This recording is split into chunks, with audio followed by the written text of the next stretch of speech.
12 महीने में अगर आप सतर्क नहीं हो गए तो फिर आपको मनवादी अधीनता से कोई फिर उबारने वाला पैदा नहीं होगा।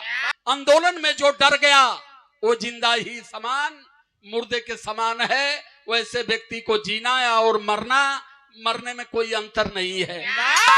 क्योंकि आज इस बिरहा में, लोकगीत के क्षेत्र में, सामाजिक परिवर्तन में इस वैचारिक आंदोलन की वो स्थिति आ गई कि सत्य बोलने की मेरी आदत है। सत्य बोलने की आदत में 17 मुकदमा भी हो गया और आज समाज डरने लगा कि उनको अगर बुलाते हैं तो कहीं ना कहीं हमारे ऊपर भी ना मुकदमा हो जाए।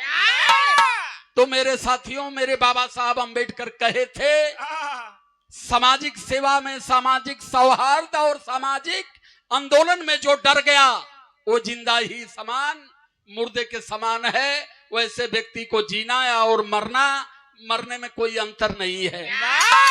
जगी हुई कौम है, भारत के शासक कौम है, जल जमीन जंगल सब हमारा है। 5000 साल पहले से आर्य आ करके हमारे जल जमीन जंगल पर आधिपत्य बना करके हमें गुलाम बना दिया। धर्मों के नाम पर, जातियों के नाम पर, देवी देवता और मंदिर मस्जिद के नाम पर हमें इससे बाहर निकलना पड़ेगा। और हम इससे बाहर नहीं निकल पाए तो आने वाली समय एक चीज आपके मंच पर कह के जा रहा हूं, 12 महीना बचा है। 12 महीने में अगर आप सतर्क नहीं हो गए तो फिर आपको मनवादी अधीनता से कोई फिर उबारने वाला पैदा नहीं होगा। 27 का ये लास्ट चुनाव चल रहा है और ये चुनाव न जात और धर्म मजहब पार्टी से बाहर निकल करके दिमाग में एक चीज बना के आपको वोट करना होगा कि बीजेपी को कौन हरा रहा है।